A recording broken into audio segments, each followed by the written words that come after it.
I spent 12 years of my life gaming. Not casually. Not just for fun. Gaming was my life. My identity. My escape. My everything. And then I stopped. Cold turkey. Thought I'd finally be free. Finally be productive. Finally be the person I was supposed to be. Instead, those first months nearly destroyed me. The emptiness. The identity crisis. The complete collapse of everything I thought I knew about myself. This is the brutal, honest truth about what happens when you quit gaming and have to rebuild yourself from nothing. My last gaming session lasted 14 hours straight. It was a Tuesday. I called in sick to work. Again. I sat in my chair, eyes burning, back aching, completely absorbed in a world that wasn't real. When I finally logged off at 4 a.m., I looked around my apartment.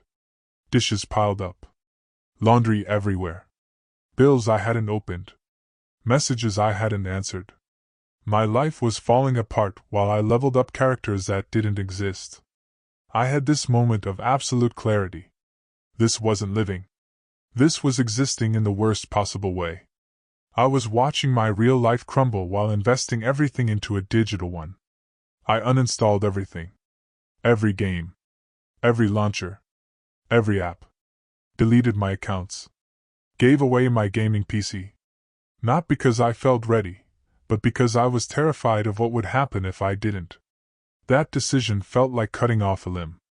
But I did it anyway. The first 2 days without gaming were the longest days of my life. I'd wake up, and for the first time in 12 years, I had nowhere to go in my mind. No quests waiting. No guilds to check in with. No daily challenges. Just reality. Boring, empty, overwhelming reality. I tried to work. Couldn't focus. Every few minutes I'd reach for my mouse to alt-tab to a game that wasn't there anymore. My brain kept seeking that dopamine hit. That escape. That familiar comfort. The evenings were worse. For years I'd gamed from the moment I got home until I passed out. Now I had 6, 7, 8 hours with nothing to fill them. I'd sit on my couch, staring at the wall, feeling like I was losing my mind. I realized I had no hobbies. No interests outside gaming. No idea what normal people did with their time. The emptiness was suffocating. Nobody talks about the physical symptoms of gaming addiction withdrawal. But they're real. And they're brutal. The anxiety was overwhelming. Chest tight. Heart racing. Feeling like something terrible was about to happen. My body was in constant fight-or-flight mode because it wasn't getting its regular dopamine doses. The restlessness was maddening. I couldn't sit still. Couldn't relax. My leg would bounce. My fingers would tap. I'd pace my apartment for hours. My body didn't know what to do without a controller or keyboard. The headaches were constant. Dull, throbbing pain that wouldn't go away. Maybe from stress. Maybe from changing my screen time so dramatically. Maybe both. And the cravings. God, the cravings. Not just wanting to play. Needing to play. My brain screaming at me that I'd made a mistake. That I needed to reinstall. That just one game wouldn't hurt. Within a week, I realized I had no friends. Not real ones.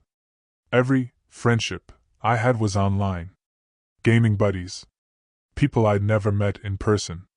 People who only knew me as my avatar, my username, my in-game personality. When I quit gaming, I lost contact with all of them. Because we had nothing in common outside the games. Our entire relationship was built on shared virtual experiences. I tried reaching out to old friends. People I'd known before gaming consumed my life. Most didn't respond. Some had moved on. Some were hurt that I'd disappeared for years and only came back now that I needed something. I was alone. Completely, utterly alone. And I had no idea how to make friends as an adult in the real world. The loneliness hit me like a truck. I'd spent thousands of hours with people online, never feeling alone. Now, surrounded by real people in the real world, I'd never felt more isolated. By week 2, I was having a full-blown identity crisis. Who was I without gaming? I genuinely didn't know. For 12 years I was a gamer. That's how I introduced myself. That's what I was known for. That's what I was good at. That's what gave my life meaning and structure. Without gaming, I was nobody. A blank slate. A person with no defining characteristics. No skills that mattered in the real world. No accomplishments anyone cared about. I'd spent thousands of hours mastering games. Achieving things in virtual worlds. Building a reputation online. And none of it meant anything now. None of it translated to real life. None of it helped me figure out who I was supposed to be. I'd look in the mirror and not recognize myself. Not physically. But the person staring back had no identity. No purpose. No direction. It was terrifying. I thought quitting gaming would make me productive. Finally, I'd have time to do all the things I'd been putting off. I was wrong. So wrong. Without gaming, I wasn't productive. I was paralyzed. I'd sit at my computer, staring at the screen, unable to start anything. Because starting meant confronting how far behind I was. How much I'd neglected. How much work it would take to fix my life. I'd make lists of things to do. Never did them. I'd set goals. Never pursued them. I'd plan my day. Never followed through. Because the motivation I'd had for gaming, that intense drive and focus, didn't transfer to real-life tasks. Real life was hard. Boring. Unrewarding. There were no achievement notifications. No level-ups. No immediate feedback. I realized I trained my brain to only respond to gaming rewards. And real life didn't work that way. My sleep schedule was destroyed. Years of gaming until dawn had wrecked my circadian rhythm. Without games to keep me up, I'd try to sleep at normal hours. Couldn't. I'd lie awake for hours, my mind racing, my body not tired despite not having done anything all day. When I finally did sleep, the dreams were vivid and disturbing. I'd dream about gaming. Wake up convinced I'd relapsed. Feel relief it was just a dream, then crushing disappointment that I couldn't actually play. I'd wake up exhausted. Sleep through alarms. Miss work. Fall back into a depression spiral. Fixing my sleep took months. It was one of the hardest parts of early recovery. Because everything else depended on it. You can't fix your life when you're constantly exhausted and out of sync with the world. Quitting gaming revealed the financial disaster I'd been ignoring. I'd spent thousands on games, in-game purchases, subscriptions, hardware. Money I didn't have. Credit card debt I'd been avoiding looking at. I'd also been underemployed for years because gaming was my priority. I'd turned down opportunities. Performed poorly at jobs. Gotten fired. All because I couldn't stop gaming long enough to build a career. Now, without gaming to distract me, I had to face it all. The debt. The lack of savings. The poor credit. The years of lost income and career growth. And I had no idea how to fix it. Financial literacy wasn't something you learned raiding dungeons. The stress was overwhelming. But at least I was finally facing it. Gaming had destroyed my relationships. I just hadn't noticed because I was too busy gaming to care. My family had given up on me years ago. They tried to help. Tried to get me to quit. Tried to include me in their lives. Eventually, they stopped trying. I was the family failure. The one who chose games over everything. I'd been in a relationship when gaming took over. That ended years ago. She left because I chose gaming over her. Every time. I'd said I'd change. Never did. Eventually, she was gone. I'd had friends. Real friends. They tried to pull me back to reality. I'd pushed them away because they didn't understand. They didn't game. They judged me. So I cut them out. Now, trying to reconnect, I realized how much damage I'd done. How many bridges I'd burned. How many people I'd hurt by choosing a virtual world over them. Some relationships were beyond repair. That was a hard truth to accept. At 30 years old, I had the life skills of a teenager. Maybe less. I didn't know how to cook beyond microwave meals. I'd eaten junk food while gaming for years. I didn't know how to maintain a home. My apartment was a disaster because I'd neglected it while gaming. I didn't know how to manage my time. Gaming had structured my time. Without it, I was lost. I didn't know how to socialize in person. Small talk felt impossible. I didn't know what to say, how to act, what normal people talked about. I didn't know how to date, how to be in a relationship, how to be intimate without it being a distraction from gaming. I had to learn everything from scratch. Basic adulting skills most people learned in their 20s. It was humiliating. My brain didn't work right for months after quitting. I couldn't focus on anything for more than a few minutes. My attention span was shot from years of rapid-fire gaming stimulation. I couldn't remember things. Conversations. Tasks. Plans. My memory was terrible because I'd spent years only remembering gaming information. I couldn't make decisions. Simple decisions felt overwhelming. What to eat. What to wear. What to do with my time. I'd spend hours paralyzed by basic choices. I couldn't solve problems effectively. Gaming problems had clear solutions. Real-life problems were complex, nuanced, without clear answers. People talked about how quitting gaming would make your mind sharper. That wasn't my experience. My mind was fogged for months. It was scary. I worried the damage was permanent. Around week 3, the depression hit. Hard. Everything felt pointless. Life felt gray. Colorless. Nothing brought me joy. Nothing seemed worth doing. Gaming had provided constant stimulation. Constant goals. Constant rewards. Constant purpose. Without it, life felt empty. I'd wake up and see no reason to get out of bed. No quests to complete. No dailies to check off. Just another day of existing. I stopped taking care of myself. Stopped showering regularly. Stopped eating well. Stopped leaving my apartment. What was the point? I didn't want to die. But I didn't want to be alive like this. I was stuck in this horrible middle ground of existing without living. This was the lowest point. The moment I almost gave up and went back to gaming.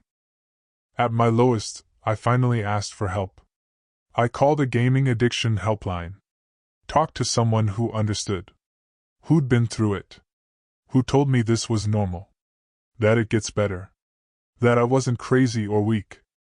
I found a therapist who specialized in behavioral addictions. Started weekly sessions. Began unpacking why I'd turned to gaming. What I was escaping. What I needed to heal. I joined online support groups for gaming addiction. Found people going through the same thing. Realized I wasn't alone. This was a turning point. Not because everything got better immediately, but because I stopped trying to do it alone. I accepted that I needed help. That this was bigger than I could handle by myself. Asking for help felt like admitting defeat. But it was actually the first step toward victory. Recovery didn't happen all at once. It happened in tiny, almost imperceptible steps. I started with basic routines. Wake up at the same time. Shower. Make my bed. Small wins to build momentum. I started walking. Just around the block at first. Then longer. It got me out of my apartment. Cleared my head. Gave me something to do with my body. I started reading. Actual books. Not gaming wikis or patch notes. Books about self-improvement, psychology, people who'd overcome addiction. It kept my mind occupied. I started cooking simple meals. Following recipes. Taking care of my body properly for the first time in years. These weren't exciting changes. They weren't dramatic. But they were progress. And after weeks of feeling stuck, any progress felt like a miracle. Hey, if you're watching this and it's resonating with you, could you do me a favor?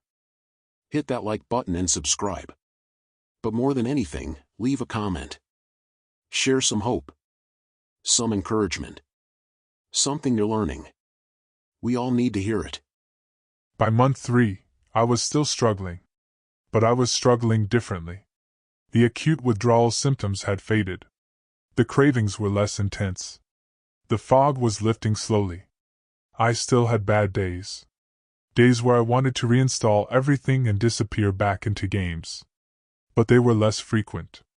And I had tools now to get through them. I'd built a small support system. My therapist. My support group. A few people from online forums who checked in on me. I'd established routines that gave my days structure. Not as rigid as my gaming schedules, but enough to keep me moving forward. I'd started to see glimpses of who I might become. Brief moments where I felt like a real person with a real life. 3 months wasn't long enough to fix everything. But it was long enough to see that fixing everything was possible. I had to relearn how to be around people. And it was awkward as hell. I started by just going to public places. Coffee shops. Libraries. Parks. Not talking to anyone. Just being around humans instead of NPCs. Then I started making small talk. With baristas. Cashiers. Random people. It felt forced and uncomfortable. But I practiced. I joined a gym. Started going to classes. Showed up to the same classes consistently. Eventually, people started recognizing me. Saying hi. Small connections formed. I volunteered at a local organization. Forced interaction with people who shared an interest in the cause, not gaming. These weren't deep friendships. But they were human connections. Baby steps toward rebuilding a social life. Every interaction was exhausting. But necessary. I was literally retraining my brain to find reward in human connection instead of just online avatars. Who was I beyond gaming? I had to actively discover this. I tried everything. Painting. Couldn't sit still long enough. Guitar. Frustrated me. Running. Actually like this. Cooking. This too. Reading. Yes. Writing. Surprisingly, yes. Most things I tried didn't stick. And that was okay. I was exploring. Figuring out what brought me genuine joy, not just the addictive dopamine hits gaming provided. I learned I liked creating things. Real things. Food. Words. Small projects. The satisfaction of making something tangible was different from virtual achievements. Slower. But deeper. I learned I liked learning. Not gaming strategies, but actual knowledge. History. Science. Philosophy. My brain was capable of more than I'd given it credit for. I learned I liked solitude, but not isolation.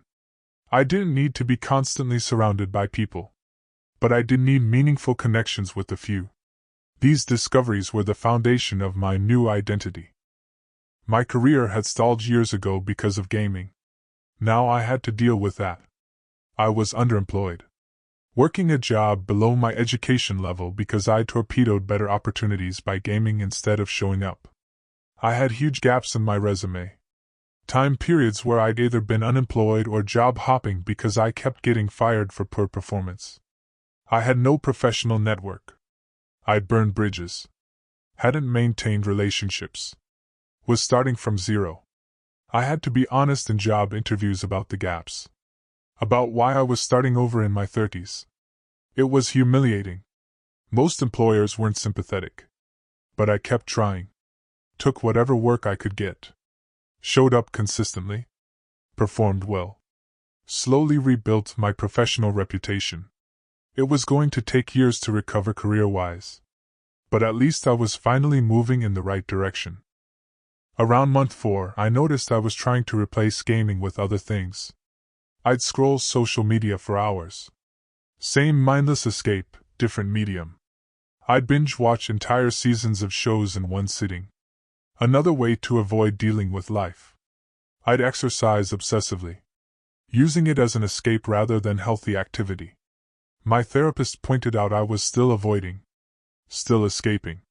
Still not addressing the underlying issues that made me turn to gaming in the first place. Gaming wasn't the problem. It was my solution to deeper problems. And if I didn't address those, I'd just find new ways to escape. This was hard to accept, but necessary. Real recovery meant facing what I'd been running from, not just changing what I was running to. In therapy, I started unpacking why I'd escaped into gaming. I'd been bullied as a kid. Gaming was where I felt powerful, respected, safe. I'd struggled with social anxiety my whole life. Gaming let me socialize without the terror of face-to-face interaction. I'd dealt with depression since my teens. Gaming numbed it, distracted me, kept me from feeling the full weight of it. I'd had a difficult relationship with my parents. Gaming was rebellion, an escape from family conflict. I'd never learned healthy coping mechanisms. Gaming became my coping mechanism for everything. Understanding these root causes didn't fix anything immediately, but it helped me see gaming as a symptom, not the disease. And it helped me start addressing the real issues. One of the hardest lessons of recovery was learning to just be uncomfortable. Bored? Sit with it. Don't immediately seek stimulation. Anxious? Feel it. Don't run from it. Sad? Let yourself be sad. Don't numb it or distract from it. Lonely? Acknowledge it. Don't fill it with false connection. This went against every instinct I had. For 12 years, I'd immediately escaped any discomfort by gaming. Now I was learning to just feel things, without doing anything about them. It was excruciating at first. Every moment of discomfort felt unbearable. But slowly, I learned that feelings pass. That I could survive discomfort. That it wouldn't destroy me. This skill was foundational. Because life is uncomfortable. And if I couldn't sit with discomfort, I'd always be running. Always be escaping. Always be vulnerable to addiction. At 6 months, I looked back and barely recognized who I'd been. I had routines, structure, purpose beyond just gaming. I had hobbies, real interests. Things I did because I enjoyed them, not because I was addicted to them. I had connections. Not deep friendships yet, but real human relationships that were growing. I had a job I was performing well at. Reliability. A professional reputation rebuilding. I had self-respect. I was keeping promises to myself. Following through. Showing up. My apartment was clean. My bills were paid. My life had basic order. I wasn't thriving, but I was functioning. And after months of barely surviving, functioning felt like a miracle. By month 7, I'd stopped identifying as a gamer. I'd started identifying as myself. I was someone who ran, who cooked, who read, who wrote, who volunteered, who was working on himself. I was someone in recovery. And I wasn't ashamed of that. It was part of my story. Part of who I was becoming. I was someone with a past I wasn't proud of. But also someone with a future I was building. I was someone who'd struggled. Who'd failed. Who'd hurt people. But also someone who was trying to do better. This identity wasn't as clear-cut as gamer. It was more complex. More nuanced. More real. And it was mine. Not something I adopted to fit in online, but something I was actively creating. 8 months in, I started the painful process of repairing relationships. I reached out to my family. Apologized. Not just for gaming, but for all the ways I'd let them down. For missing events. For being absent even when I was present. Some accepted my apology. Were willing to give me another chance. Those relationships started slowly healing. Others weren't ready. Needed more time. More proof I'd changed. I had to respect that. I reached out to old friends. Some responded. Some didn't. I had to accept both outcomes. I started building new relationships. Healthier ones. Based on who I actually was, not who I pretended to be online. These relationship repairs and builds were slow. Awkward. Sometimes painful. But necessary. Even months into recovery, triggers remained a challenge. Seeing gaming content online. Ads. Streamers. Friends posting about games. Each one was a small punch to the gut. Stress triggered cravings. My brain still associated stress relief with gaming. Boredom triggered cravings. My brain still associated entertainment with gaming. Success triggered cravings. My brain wanted to celebrate the way it used to. I had to develop strategies. Avoid certain content. Have people I could call. Activities I could do instead. Remind myself why I quit. The triggers never fully went away. But I got better at managing them. They became less powerful. Less controlling. Around month 10, I started thinking about purpose. What was I working toward? Why was I doing any of this? Gaming had given me purpose. Clear goals. Progression. Achievement. Meaning within its system. Real life didn't have that clear structure. I had to create my own meaning. I started setting real goals. Not gaming achievements, but life achievements. Career goals. Health goals. Relationship goals. Personal growth goals. I started thinking about what I wanted to contribute. How I wanted to help others. What legacy I wanted to leave. I started considering long-term dreams. Things I'd given up on when gaming took over. Maybe I could pursue them now.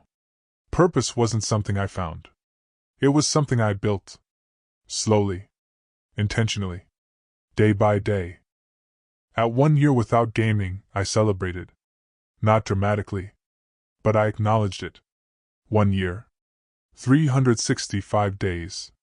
The longest I'd been without gaming since I was a teenager. I'd survived. I'd rebuilt. I'd become someone new.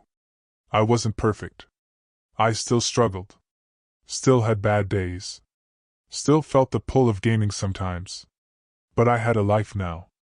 A real life. With real relationships, real accomplishments, real purpose. I'd proven to myself I could change. I could choose differently. I could be more than my addiction.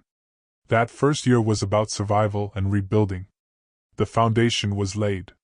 Now I could build upward. Looking at who I am now versus who I was when I stopped gaming, I'm unrecognizable. I have an identity that's mine. Not borrowed from avatars or online personas. Mine. I have relationships that matter. People who know the real me. Who I show up for. Who show up for me. I have a career that's growing. Purpose in my work. Pride in my performance. I have hobbies and interests that fulfill me. Create meaning. Bring genuine joy.